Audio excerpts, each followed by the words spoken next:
तब निंदाम करिष्यति। जो लोग नारायण के भक्त होकर के शिव जी की निंदा करते हैं, या शिव जी के भक्त होकर के नारायण की निंदा करते हैं, ऐसे लोगों को पुण्य नहीं लगता, अर्थात पाप लगता है। जाते कहां हैं वो? बोले नरके पतनम तस्या पदद्वैषान् पुरुषोत्तमः। भगवान शिव का वाक्य है कि नारायण जो तुझसे द्वेष करेगा उसको मैं दंड दूंगा, और जो तेरी भक्ति करेगा उसको मैं मोक्ष प्रदान करूंगा।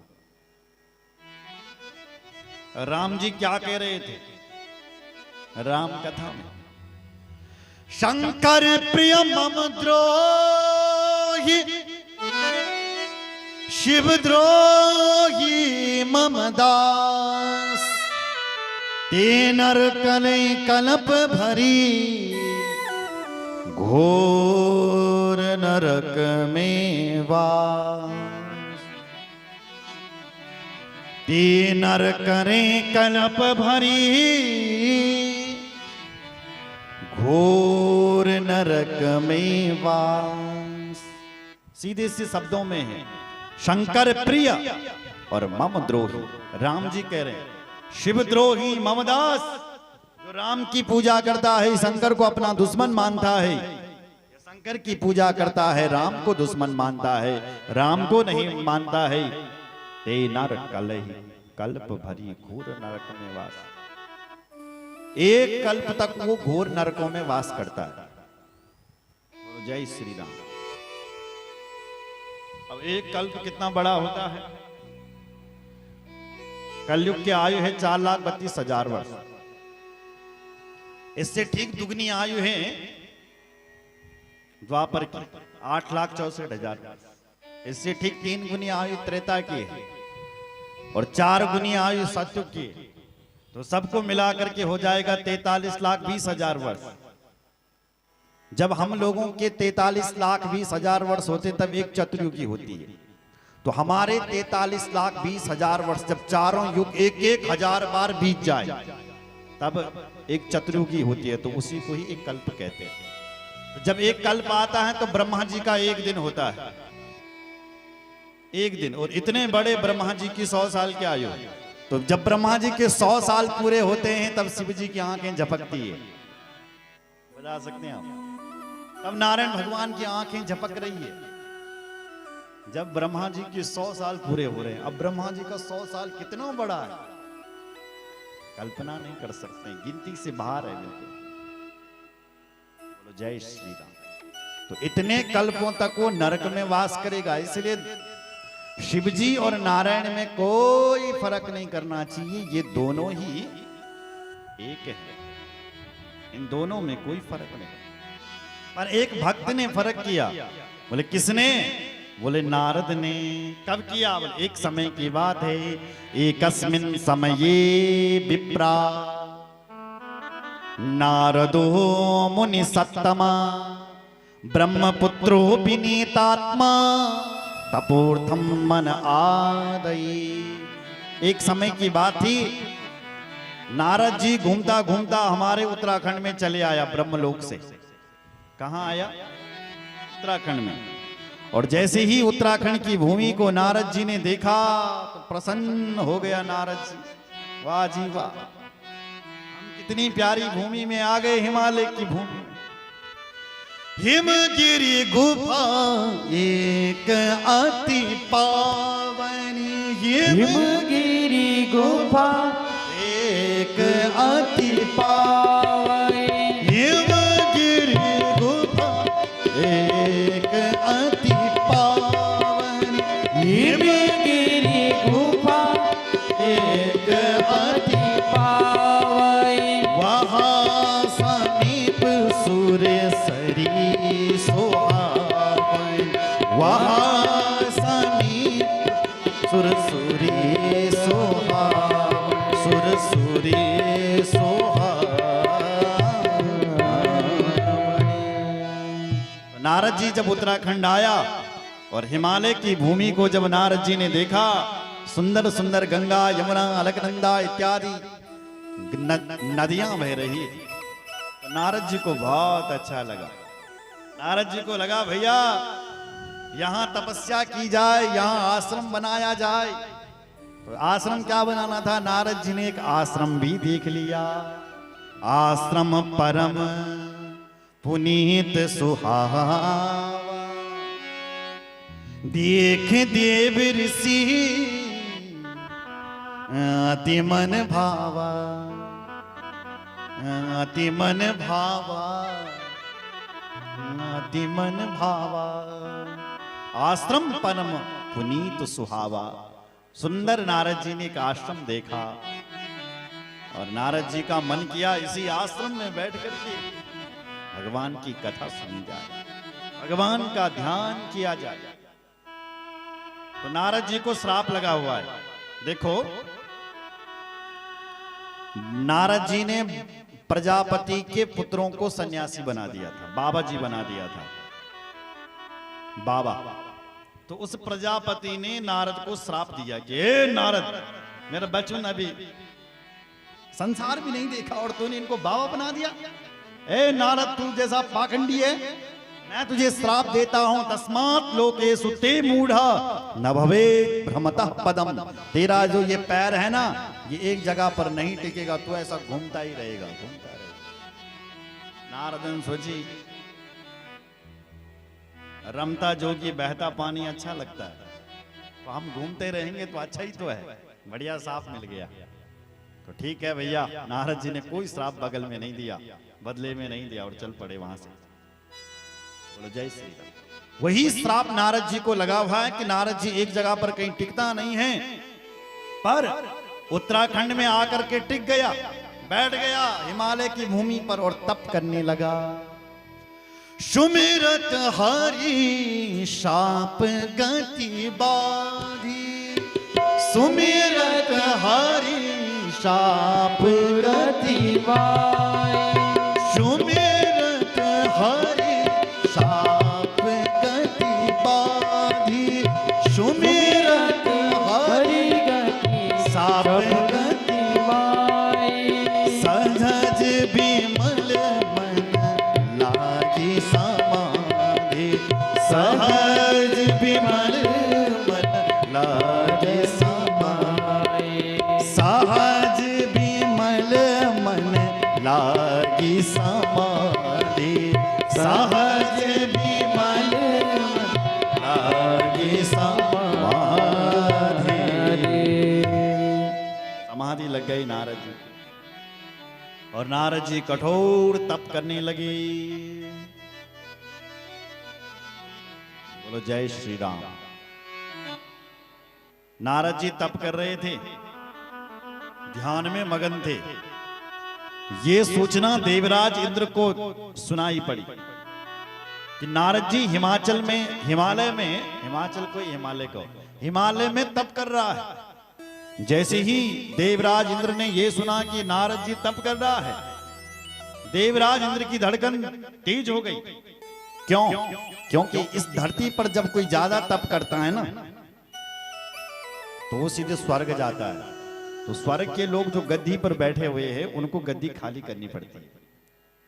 अरे भाई, जो विधानसभा में वोट जीत करके आएगा, अगला पद उसी को तो मिलेगा, हमको तो सीधे गद्दी खाली करनी पड़ेगी।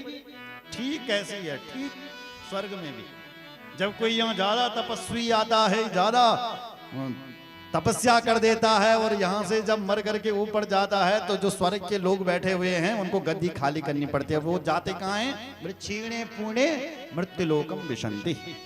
उनका पुण्य क्षीण हो गया, धरती पर आ गए हो।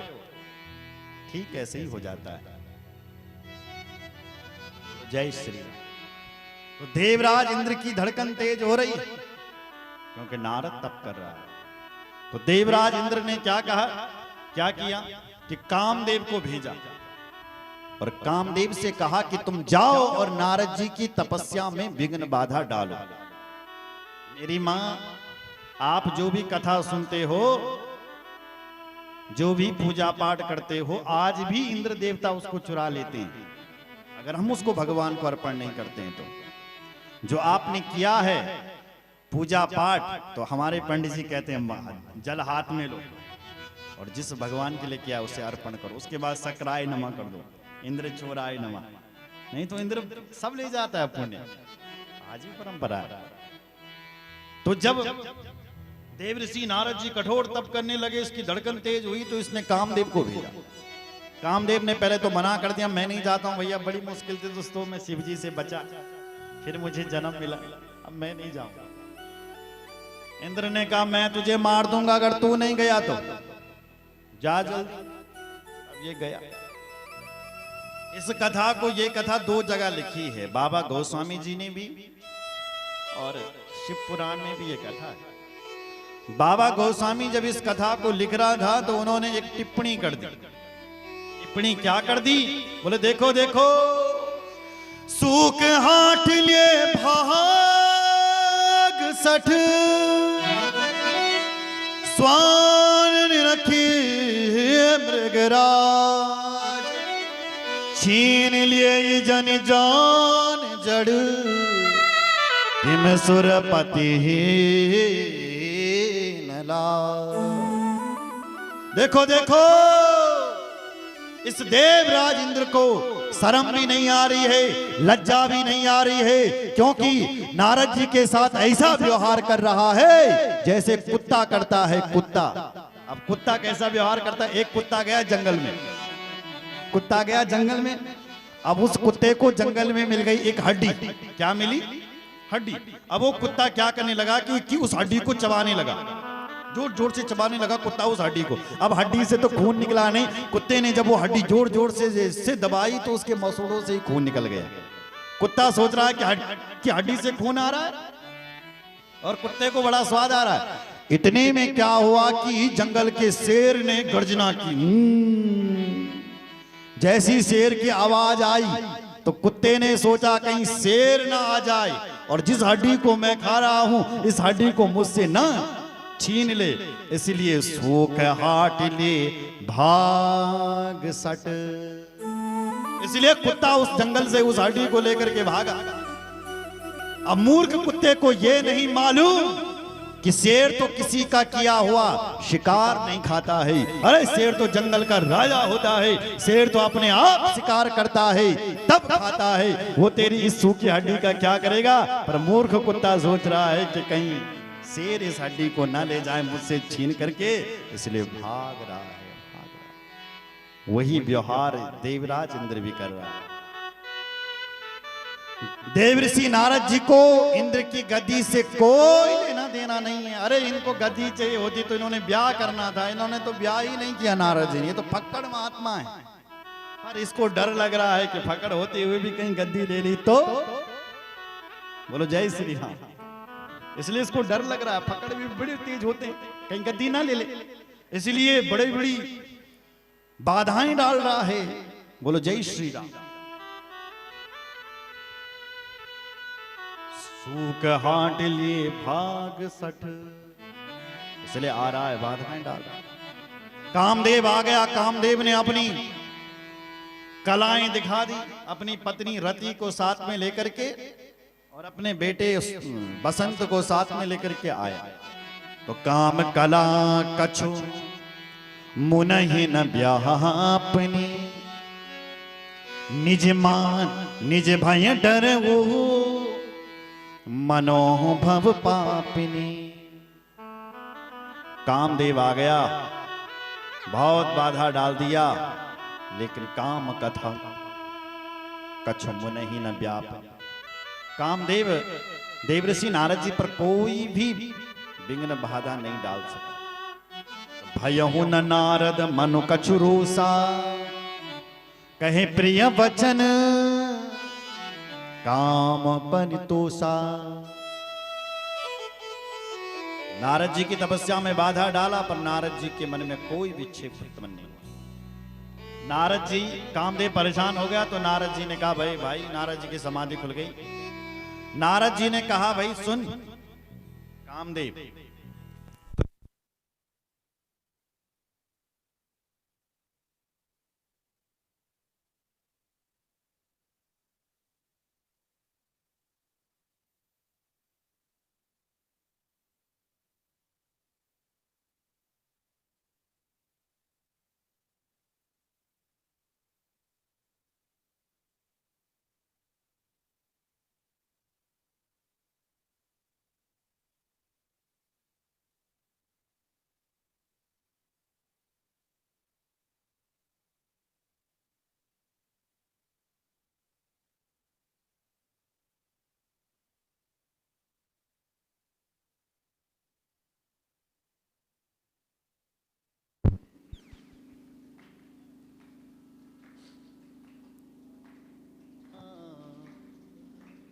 जय श्री राम जय जय श्री राम, जय श्री राम जय जय श्री राम, जय श्री राम जय जय श्री राम, जय श्री राम जय जय श्री राम, जय सिया राम जय श्री राम, जय श्री राम जय श्री राम।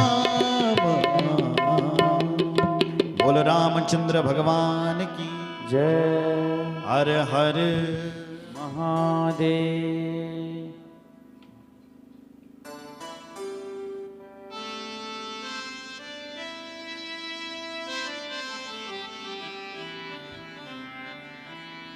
बोलो शंकर भगवान की जय। हर हर महादेव। कामदेव आया, नारद जी को बहुत परेशान किया, लेकिन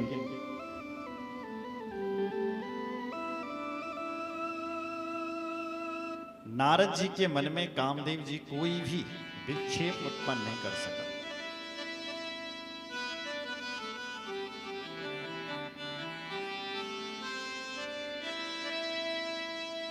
भयहु न नारद मन कछुरोसा, कह प्रिय वचन काम परितोषा। भयहु न नारद मनो कछुरोसा, कह प्रिय वचन काम परितोषा। नारद जी तपस्या कर रहा है, कामदेव उसमें विघ्न बाधा डाल रहा है,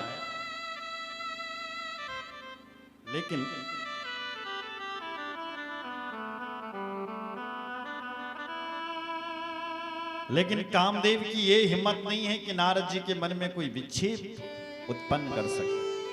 हार गया कामदेव और नारद जी के चरणों में गिर गया। नारद जी को क्रोध भी नहीं आया, तो नारद जी ने क्रोध को भी जीत लिया। काम को तो अभी तक नारद जी जीत ही रहे थे, लेकिन अब नारद जी ने क्रोध को भी जीत लिया। कामदेव ने नारद जी के चरणों में प्रणाम किया और प्रणाम करके बोले, हे महाराज, आप काम विजयी हो, आपने कामदेव को जीत लिया है, कामदेव के साथ साथ भी आपने क्रोध को भी जीत लिया है। हे महाराज, आपकी जय हो, जय हो, जय हो, जय हो। नारद जी ने कहा, जाओ। अब ये सूचना उस कामदेव ने इंद्र को दी कि देवराज इंद्र, तुम फालतू में नारद जी के ऊपर गुस्सा हो रहे हैं, फालतू में तुम परेशान हो रहे हैं। नारद जी कोई भी स्वर्ग की गद्दी पाने के लिए तप नहीं कर रहे हैं, नारद जी तो अपने आनंद के लिए तप कर रहे हैं महाराज। इसलिए नारद जी की जय हो, जय हो, जय हो।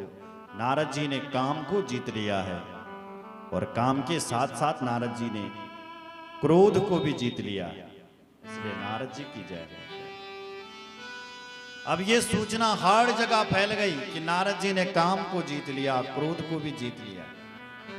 तो नारद जी को लगा शिव जी को पता चलना चाहिए, क्योंकि आज तक शिव जी का नाम आता है कि शिव जी ने काम को जीता था, पर हम तो शिव जी से एक क्लास ज्यादा बढ़ गए, क्योंकि शिव जी ने काम को तो जीता था पर क्रोध को भगवान शिव नहीं जीत पाए थे। भगवान शिव को जब क्रोध आया तो इतना भयंकर क्रोध आ गया कि शिव जी की ये तीसरी आंख खुल गई। और मैं कह रहा था, शिव जी की तीसरी आंख में आग है, आग, और वो जब आग निकली तो कामदेव भस्म हो गया।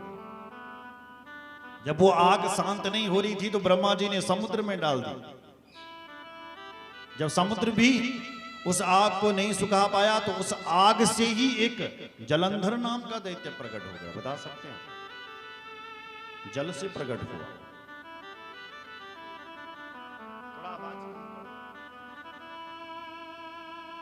बोलो जय श्री राम। इसलिए हम शिव जी से एक क्लास आगे बढ़ गए हैं। शिव जी तो काम विजयी हैं, लेकिन हम तो क्रोध भी विजयी हैं। हमने तो क्रोध पर भी विजय प्राप्त कर ली। पर यह बात शिव जी को पता चलनी चाहिए। तो कौन बताएगा भाई शिव जी को? बोले मैं स्वयं बताऊंगा। तो अब नारद जी जहां जाता है वहीं अपनी कथा गाता है कि हम वो नारद हैं जिसने कामदेव को जीता। काम को जीता सो जीता, क्रोध को भी जीत लिया।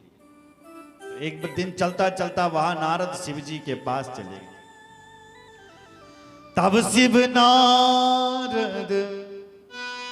तब नारद गयो शिव पाही, जिता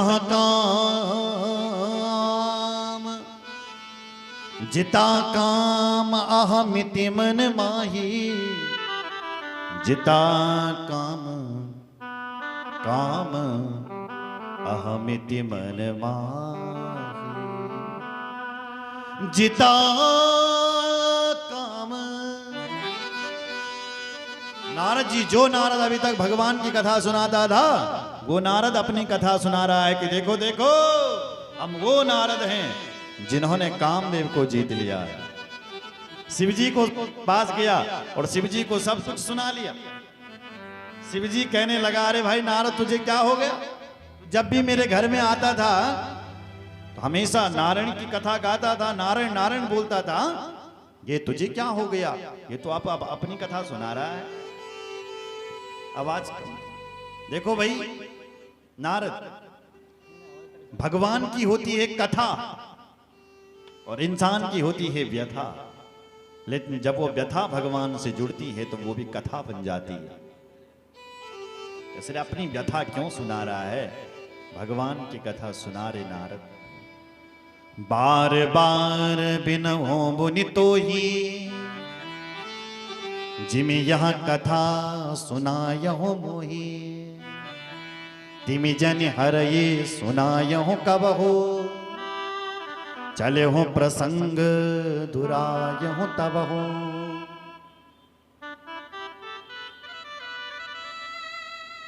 चले हो प्रसंग दुरायहु तब हो। चले हो प्रसंग दुरायहु तब हो। हे नारद, जो कथा तू मुझे सुना रहा है, तेरे से विनती है कि ये कथा तू भगवान को मत सुनाना। अरे भगवान के यहां जाकर के भगवान की कथा सुना रहे, यहां अपनी कथा सुना रहा। शिव जी कौन है? सदगुरु है। और गुरु समझ लेता है कि चेला बीमार है। डॉक्टर साहब समझ लेता है कि फलानी बीमारी है इसको। बोलो जय श्री राम। ऐसी ही शिवजी समझ गया, हो नारद को अभिमान रूपी बीमारी लग गई है, इसको तो अभिमान हो गया। फिर भी समझाने लगे, लेकिन गुरु का कहना नहीं माना। किसने? नारद जी ने। नारद जी एक दिन वीणा को साथ में लेकर के चल पड़ा। कहां? भगवान के धाम। एक बार कर तल कर बीना, गावत हरि गुण गान प्रवीणा। गावत हरि गुण गान प्रवीणा। एक दिन नारद जी वीणा को हाथ में लिए हुए भगवान के धाम को गए। जैसे ही भगवान के दरवाजे पर बैकुंठ में नारद जी पहुंचे तो विष्णु भगवान ने दरवाजे पर ही स्वागत कर दिया। आओ आओ नारद जी, सुस्वागतम सुस्वागतम सुस्वागतम। बोले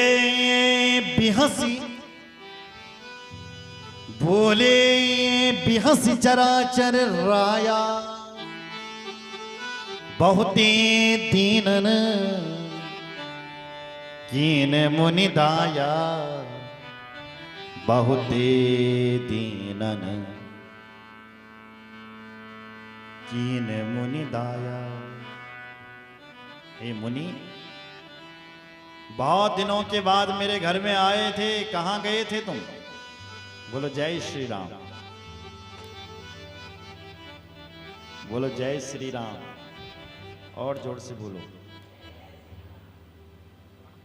बोलो शंकर भगवान की जय, रामचंद्र भगवान की जय, रामचंद्र भगवान की जय, हर हर महादेव। आइए थोड़ा भजन करते हैं।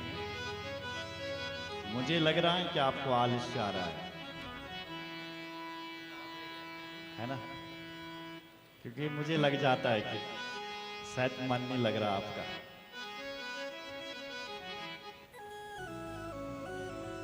बोलो जय श्री राम। तो थोड़ा नृत्य कर लो, है ना?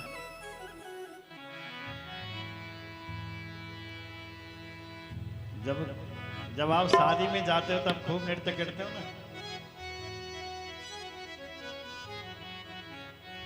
बोलो शंकर भगवान की जय, रामचंद्र भगवान की जय, हर हर महादेव। ऐजा जसोदा कहाँ काना त्वेनी देहरादून घुमा लो। ऐजा जसोदा कहाँ काना त्वे उत्तराखंड घुमाला।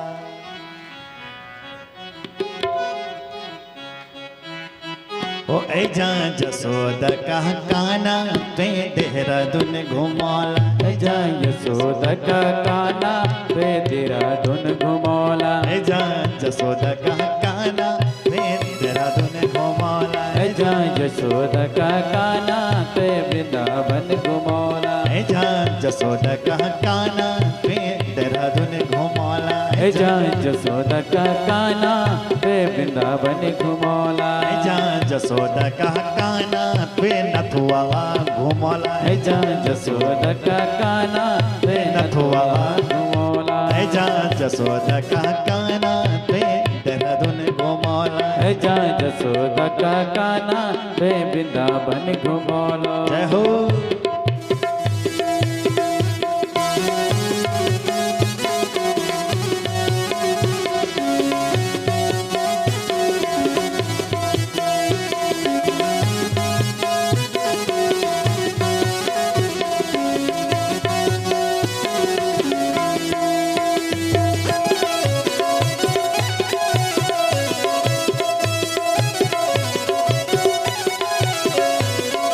दोनों हाथ उठाइए और ऊपर।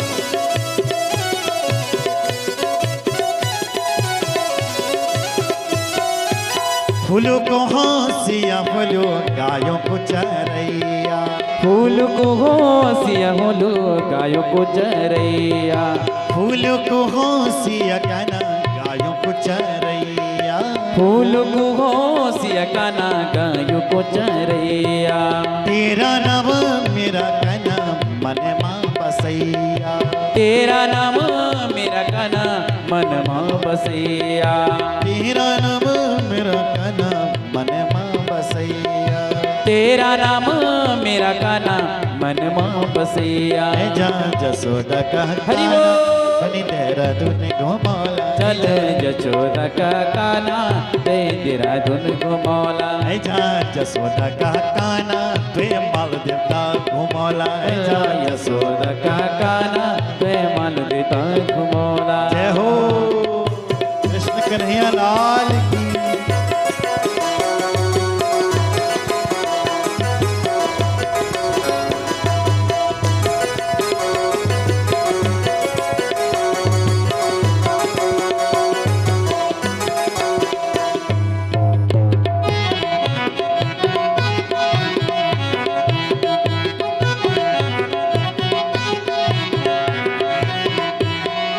कनु भानुला गुरु तेरो सोला सिंगार।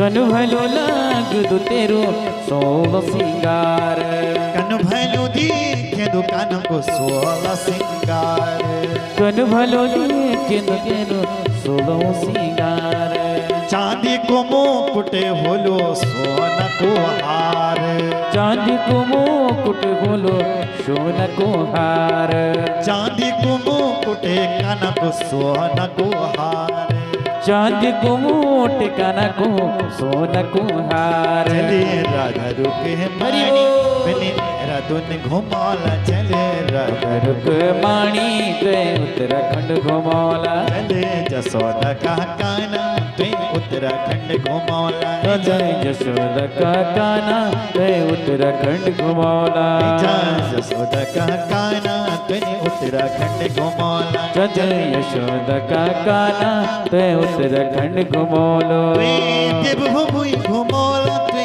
देवभूमि घुमौला ते देवभूमि घुमौलो ते देवभूमि घुमौलो केदारनाथ घुमौला ते केदारनाथ घुमौला ते केदारनाथ घुमौलो केदारनाथ घुमौलो जसोदा का हरि बोल।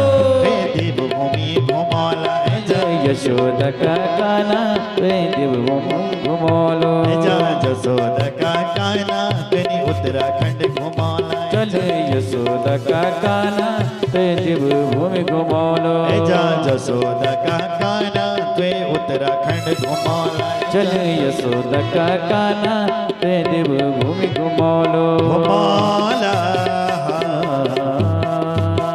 बोलो शंकर भगवान की जय रामचंद्र भगवान की जय हर हर महादेव बोलो शंकर भगवान की हर हर महादेव। तो नारद जी अपनी काम कथा को सुना करके नारद जी भगवान के पास गए और भगवान भी दरवाजे पर नारद जी का स्वागत कर रहे हैं। बोले बिहस चराचर राया बहुते दीनन कीन मुनि दाया। हे नारद जी, बहुत दिनों के बाद मेरे घर में आए हो, कहाँ गए थे? जैसे ही नारद जी के लिए कहा कि कहाँ गया था तो सब नारद ने अपनी कथा सुना दी। पूछना बाकी था, प्रभु जी गया था मैं उत्तराखंड, फिर बोले तपस्या की मैंने, बोले फिर बोले कामदेव आया, फिर बोले मैंने उसको जीत लिया, बोले फिर बोले मुझे क्रोध भी नहीं आया, बोले फिर बोले मैंने क्रोध को भी जीत लिया। नारद जी बोले हे नारद तुम धन्य हो, धन्य हो, धन्य हो। नारद तूने काम और क्रोध को जीता है, नारद तुम धन्य हो। अरे नारद, तेरा नाम लेने वाला व्यक्ति भी काम और क्रोध को जीत सकता है। तेरा नाम लेने वाला भगवान और मक्खन लगा रहे हैं नारद जी पर, ताकि नारद जी और अभिमानी हो जाए, ताकि भगवान एक साथ नारद जी का ऑपरेशन कर सके। देखो इधर सुनो जरा, जब हमारे शरीर में फोड़ा होता है ना, फोड़ा हुआ है कभी? फोड़ा एक मिनट के लिए सोचो, फोड़ा हो गया, हम गए डॉक्टर साहब के पास, डॉक्टर साहब फोड़ा हो गया, तो डॉक्टर साहब क्या करता है? फोड़े को चेक करता है पहले, फोड़ा कैसा है। जब देखता है कि गोली से ही फोड़ा ठीक हो जाएगा, बंद हो जाएगा, तो डॉक्टर साहब दवाई दे देते हैं, गोली दे देते हैं। डॉक्टर साहब जब कहते हैं ओहो फोड़ा का तो ऑपरेशन करना पड़ेगा, ये तो ज्यादा ही है, तो डॉक्टर साहब क्या करते हैं? पकाने की दवाई और दे देते हैं ना। ये कैसी हाल। नारद जी को भगवान ने चेक किया कि नारद जी के अंदर कितना अभिमान है, यदि थोड़ा है तो वो ठीक हो जाएगा, पर भगवान ने देखा ये तो बहुत है, ये बातों से ठीक नहीं होने वाला, ये तो ऑपरेशन से ठीक होगा, तो भगवान ने प्रशंसा की दवाई यानी और दे दी, पकाने की दवाई और दे दी। प्रशंसा कर रहे हैं नारद जी, और नारद जी अपनी प्रशंसा सुन सुन करके प्रसन्न हो रहा है। जब भगवान ने बार बार प्रशंसा की, तब नारद जी मुख से बोले, नारद कहो सहित अभिमाना, कृपा तुम्हारी सकल भगवाना। नारद कहो सहित अभिमाना, नारद जी अभिमान में कह रहा है कृपा तुम्हारी, हे भगवान जी सब तुम्हारी कृपा है। जब कोई तुम्हारे घर पर अरे तुमने जहाँ बड़ा बड़ा काम करे हैं तो व्यक्ति को कहना पड़ता है औपचारिक, सब आपका आशीर्वाद से किया महाराज, है ना। शायद यही कह दिया होगा भगवान ने भी, नारद जी ने भी। सब आप झूठा भोग भगवान को नारद जी लगा रहा है, और भगवान को झूठा नहीं चढ़ाया जाता है। पहले तो कहा कि मैंने जीता, अब कह रहा मैंने नहीं तुम्हारी कृपा से जीता। झूठा झूठा हो गया। तो नारद जी जैसे ही अपने घर को निकले कि रास्ते में एक घटना घट गई। जब नारद जी घर जा रहा था, क्या घटना घटी? बिरजहु मग बहु नगर, तेई सतयोजन विस्तार, श्रीनिवास पुरते अधिक, रचना विविध प्रकार। जैसे ही नारद जी घर आ रहा था, रास्ते में घटना घट गई कि नारद जी को एक विशाल महल दिख गया। विशाल। उस महल के एक राजा हैं जिनका नाम है सीलनिधि, और उनकी एक बेटी है जिसका नाम है विश्व सुंदरी। और राजा साहब अपनी बेटी को लेकर के बड़ा परेशान है। क्यों? बोले बेटी 25 साल की हो गई पर इसके लिए दूल्हा नहीं मिल रहा है, लड़का नहीं मिल रहा है। इतने में आ गए नारद जी। तो जैसे ही नारद जी आपको देखा तो सीलनिधि नाम के राजा स्वागत करते हैं, आओ आओ नारद जी, सुस्वागतम सुस्वागतम। इतनी शुभ घड़ी पर आप आए। महाराज, मेरे घर पर एक बेटी है, आप उसका हाथ देखो कि इसका ब्याह कब होगा। महाराज हाथ देखो। नारद जी आए और विश्व मोहिनी का हाथ देखने लगे। जैसे ही नारद जी ने उसका हाथ देखा तो नारद जी हाथ देखना तो दूर रह गए, नारद जी उस बेटे का मुख देखने लगे। देख रूप मुनि बिसती बिसारी, बड़ी बार लग रही निहारी। हाथ देखना तो दूर, नारद जी उसका मुख देखने लगे और मन में विचार करने लगे, ये कन्या तो मुझे पसंद आ गई, इस कन्या से तो मैं ब्याह करूंगा। तो कहता है लक्षण तास बिलोक भुलाने, हृदय हरस नहीं प्रगट बखाने। हृदय हरस नहीं प्रगट बखाने। हृदय में तो ये आ रहा है, बोलना तो नारद जी ये जा रहे थे कि हे सीलनिधि, मुझे तेरी बेटी पसंद है, मैं इससे विवाह करना चाहता हूं, पर बोले नहीं। क्योंकि बोल कैसे सकते हैं? क्योंकि हम तो बाबा जी बने हैं, तो बाबा जी कैसे बोल सकते हैं? बोलो जय श्री राम। इसलिए नारद जी बोल नहीं पा रहे हैं, पर मन में तो इच्छा है इनकी। फिर भी कह दिया, हे महाराज, तुम्हारी बेटी का विवाह कल ही होगा, और इसका जो पति बनेगा ना, वो दुनिया का बहुत बड़ा सुंदर व्यक्ति होगा।